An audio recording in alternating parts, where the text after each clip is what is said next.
Welcome back to Primetime News. And a special welcome once again to our viewers on onespotmedia.com. The finance minister has kept his promise to request the services of international forensic experts to find those at the center of the multi-billion-dollar fraud at Stocks and Securities Limited, SSL. Dr. Nigel Clark gave the update on Wednesday at the 18th Investment and Capital Markets Conference hosted by the Jamaica Stock Exchange. Andrea Chisholm has the details.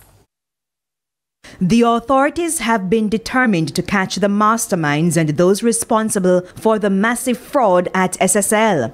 Help has already been requested from the United States Federal Bureau of Investigations and other international partners. And now, another update. That I have already written, and as I said I would do on Monday, to seek international assistance with forensic auditors to ensure that the 13-year mystery can be unraveled. And we're not looking for handouts. We are prepared to pay for those resources with our own budgetary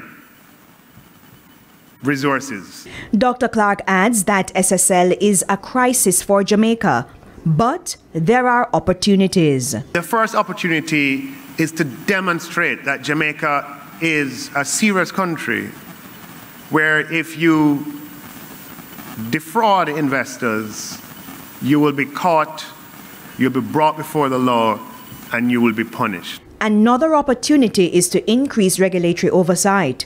Under the new model, the role of the Bank of Jamaica BOJ will be expanded to include supervision of securities dealers and the Financial Services Commission FSC, responsible for market conduct and consumer protection. BOJ Governor Richard Miles is now chairman of the FSC. At Bank of Jamaica, we accept that charge that we have to prepare to supervise the entire financial sector.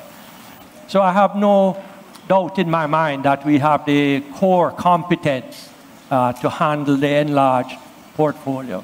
However, I know and I approach this new challenge with humility, because the sector that was outside of the DTI is even larger than the DTI in terms of assets that they manage.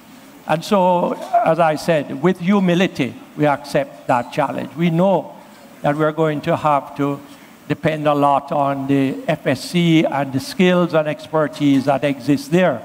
Mr. Biles adds that the BOJ will also tap into the expertise of individuals at the FSC. He responded to concerns from industry players that the BOJ will be too strict. At the Bank of Jamaica, I'm not going to be insensitive to the nature of the sector that we are about to supervise. All that I can say is that so long as we comply with reasonable rules, so long as we manage risk, I don't see a problem. I think we will have an excellent marriage. Andrea Chisholm, TVJ News.